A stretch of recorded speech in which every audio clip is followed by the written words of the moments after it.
Comments আমি প্রস্তুত আছি। আর আমি তাকে ওপেন বলেওছি, আজকেও আবার বলছি যে কোনো দিন যে কোনো জায়গায় যে কোনো চ্যানেলে যে কোনো স্থানে আমি আহ্বান করছি। তবে উনি তো খুব অহংকারী, যে অহংকারের কোনো কারণ নেই, কারণ ছাড়া অহংকারী। উনি আমাকে 50টা প্রশ্ন করবেন, আমি তৈরি। আমি 10টা প্রশ্ন করব, 10:50, যে কোনো জায়গায় যে কোনো দিন। সাত সকালে ভয়াবহ ভূমিকম্পে কেঁপে উঠল তাইওয়ানের রাজধানী তাইপেই। মার্কিন জিওলজিক্যাল সার্ভের দাবি কম্পনের মাত্রা ছিল 7.5। সূত্রের খবর, স্থানীয় সময় প্রায় সকাল 8টা নাগাদ তাইপেইতে ভয়াবহ কম্পন অনুভূত হয়। ভূমিকম্পের উৎসস্থল ছিল তাইওয়ানের হুয়ালিন শহর থেকে 18 কিলোমিটার দক্ষিণে। বহু বাড়িঘর ভেঙে পড়ার ভিডিও ভাইরাল হয়েছে। বন্ধ করে দেওয়া হয়েছে মেট্রো ও ট্রেন পরিষেবা। প্রবল কম্পনের জেরেই জাপান এবং ফিলিপিন্সে সুনামির সতর্কতা জারি করেছে প্রশাসন। আপনাদের জানিয়ে রাখি, 3 মিটার বা 9.8 ফুট উচ্চতা অবধি সুনামির ঢেউ উঠতে পারে বলে আশঙ্কা বিশেষজ্ঞদের। সুনামির সবচেয়ে বেশি আঘাত হানতে পারে জাপানের ওকিনাওয়াতে। ইতিমধ্যেই ওই অঞ্চলের বাসিন্দাদের সরিয়ে নিয়ে যাওয়ার কাজ শুরু করেছে বিপর্যয় মোকাবিলা বাহিনী। শেষ পাওয়া আপডেট অনুযায়ী ভূমিকম্পে এখনো পর্যন্ত 4 জনের মৃত্যু হয়েছে ও 60 জন আহত হয়েছেন। নির্বাচন কমিশন, ইডি, সিবিআই সবটাই তো আমাদের বিজেপির অঙ্গুলি হেলনে চলে। তো আগেও সরিয়েছে বিধানসভা নির্বাচনে, আবার লোকসভা নির্বাচনে সরালো। যতবার সরাবে আমরা ততবার জিতবো, আমরা ততবার জিতবো, আমরা ততবার জিতবো। এটা তো বলার অপেক্ষা রাখে না, এগুলো বিজেপির অঙ্গুলি হেলনে হচ্ছে। আমাদের পশ্চিমবাংলায় একজন মির্জাফর আছে, তার অঙ্গুলি হেলনে হচ্ছে। তিনি নোট করে রেখেছেন, তিনি লিস্ট করে রেখেছেন কাকে কাকে সরাতে হবে।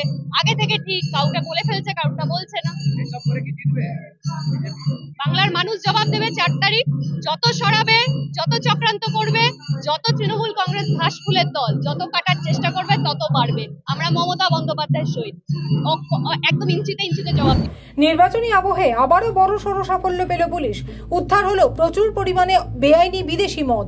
এদিন বেআইনিভাবে চলা মদের কারবার রুখল শিলিগুড়ি আশিঘর ফাঁড়ির পুলিশ।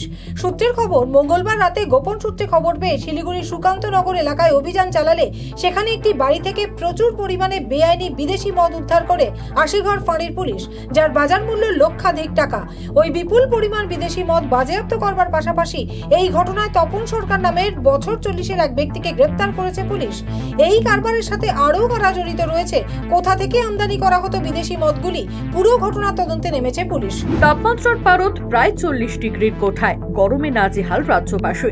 তীব্র দাবদাহ পরিস্থিতিতে পথ চলতি বাস, লরি, অটো সহ স্কুলের ছাত্রছাত্রীদের হাতে জলের বোতল তুলে দিলেন সোদপুর ট্রাফিক গার্ডের আধিকারিকেরা। শুধুমাত্র আজ নয়, গোটা গ্রীষ্মকাল জুড়েই তাদের এই কর্মসূচি চলবে বলে জানালেন আধিকারিকেরা।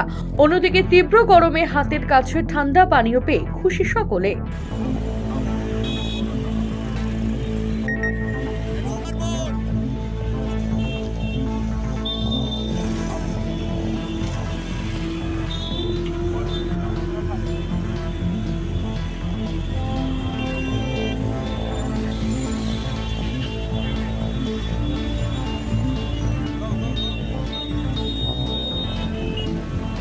বিষ্ণুপুর রেল ওভারব্রিজে 2 গাড়ির সংঘর্ষ, আগুনে পুড়ে ভস্মীভূত হয়ে গেল স্করপিও গাড়ি।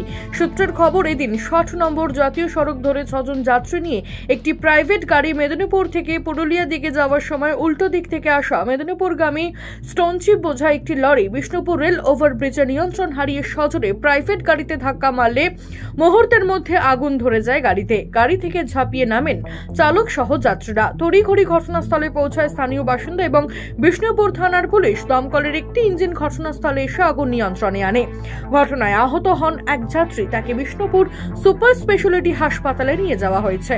7 নিউজ, জয় হিন্দ।